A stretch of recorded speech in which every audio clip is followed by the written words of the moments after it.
पोखराको यो चिसो मौसममा खाने हैन त नेपाली स्टाइलको तातो तातो ढिँडो। हेलो एभ्रिवान, आई एम सुरक्षा। Today I will cook local Nepali ढिँडो। आज चाहिँ म बिहानै उठेर 1 कप तातो पानी खाएँ, त्यो पनि मेरो बर्थडेमा पाएको क्युट वाला कपमा। यो कप चाहिँ मेरो सानो बहिनी सजिनाले मलाई बर्थडेमा गिफ्ट दिएको थियो। Thank you so much Sajina for this beautiful gift. त्यस पछाडि म लागे मासु पकाउने तयारीमा। मासु पकाउनको लागि मैले लसुन छिल्दैछु। लसुन चाहिँ एकदमै सानो सानो थियो कि यसो मैले देखाइरहेको छु।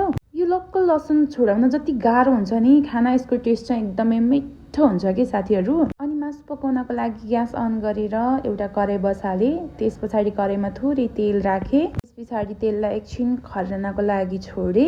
त्यतिन्जेल यता म लागि लसुनको पेस्ट गराउनको लागि।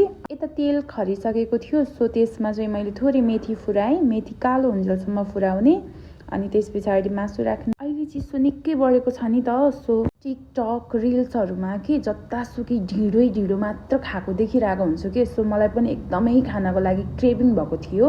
ढिँडो चाहिँ मलाई सानैदेखि नै एकदमै मन पर्थ्यो, बट मेरो मुमालाई चाहिँ ढिँडो बनाउन खासै आउने थिएन के। अहिले चाहिँ आफूलाई खानासम्म चाहिँ बनाउन सक्ने भएको छु।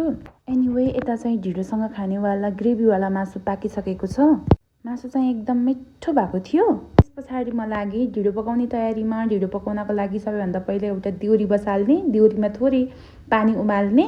त्यस पछाडि पानीमा थोर गरेर कोदोको पिठो बिस्तारै राख्दै चलाउँदै गर्ने।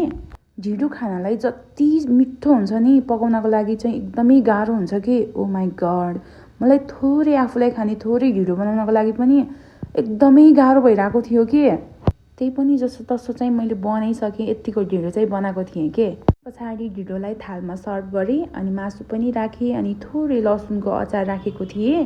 करिब 1 वर्ष पछाडि आज चाहिँ मैले फर्स्ट टाइम ढिँडो खान पाउँदा चाहिँ म एकदमै खुसी थिएँ। ढिँडो पनि एकदमै मिठो भएको थियो, एकदमै मिठो।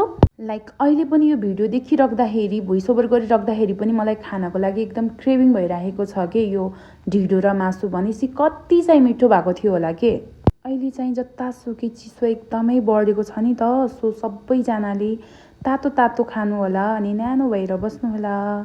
By by.